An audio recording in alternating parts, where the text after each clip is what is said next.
Dominique Cap, bonjour. Bonjour. Alors, vous êtes le président de l'association des 7 calvaires monumentaux de Bretagne.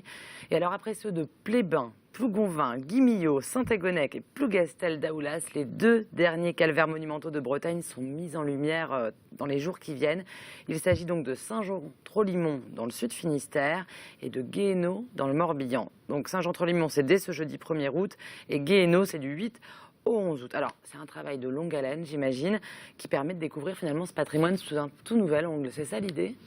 Oui, tout à fait. Les grands calvaires, le patrimoine cultuel breton, il y a 3000 croix et calvaires en Bretagne, et raconte une histoire, et notamment les grands calvaires de Bretagne, qui sont tous bien sûr classés monuments historiques. C'était ce qu'on appelait à l'époque un livre de pierre. Il racontait la passion du Christ, mais aussi des scènes de la vie locale.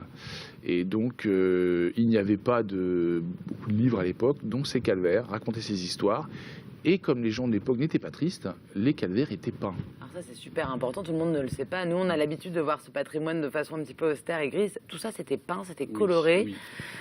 Alors pourquoi d'ailleurs ne pas les peindre carrément aujourd'hui? On les illumine là, du coup, de différentes couleurs. Pourquoi ne pas les peindre? Alors, ils ont été peints et repeints et surpeints. Puisqu'en fait, ils étaient peints, mais le temps, un peu de pluie, de vent, faisait que les peintures pouvaient partir. Donc, ils étaient repeints en fonction des modes et des époques successives. Aujourd'hui, c'est vrai que le temps ayant fait son œuvre, il n'y a plus de peinture, de couleurs sur ces calvaires. Donc, comme ils sont classés monuments historiques, on fait les choses de façon modérée, tempérée. La technologie nous permet aujourd'hui de leur rendre leur couleur par l'informatique, par les lasers, par la lumière. Donc l'un des objectifs de l'association a été de refaire découvrir au public, aux habitants de Bretagne d'abord, qui redécouvrent leur patrimoine, et aussi bien sûr aux visiteurs qui sont dans notre région actuellement. Ça marche bien, c'est magnifique, les gens sont au rendez-vous à chaque fois. Ben oui, ça fait. On a d'abord, je sais pas, après ça c'est le travail du bon Dieu. On a eu de la bonne météo chaque année, donc de ce côté-là on n'a pas eu à se plaindre. Et puis oui, c'est entre 10 et 15 000 personnes pour chaque calvaire tous les ans. Petite question quand même qui me taraude, sur ces 7 calvaires monumentaux, il y en a 6 qui sont dans le Finistère. Comment ça se fait ça?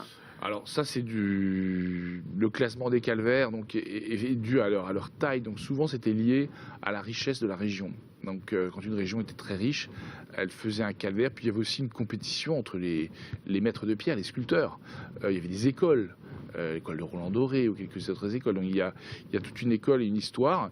Et puis c'est souvent lié, ils sont tous donc autour du XVIe siècle, donc c'est la tradition du lin, qui était la richesse des différents secteurs, de la fraise à Plougastel. Qui a permis de financer finalement. Oui, qui finançait donc la mise en place des calvaires. Et puis on y trouve aussi de la légende, c'est aussi lié à la peste par exemple, donc c'était toutes ces époques-là.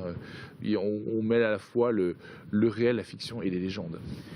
En tous les cas, il faut y aller, je crois qu'il n'y a qu'un mot à dire. Allez-y, allez voir les illuminations des calvaires. Je rappelle les dates. Saint-Jean-Trolimont, donc c'est du 1er au 4 août. Guéhenno du 8 au 11 août. Et bien sûr, ces illuminations sont accompagnées de nombreuses animations, musique, théâtre, danse, pour patienter jusqu'à la nuit. Merci beaucoup Dominique Cap d'être venu sur notre plateau. Toutes les infos, de toute façon, sont sur www.7calvaires.fr.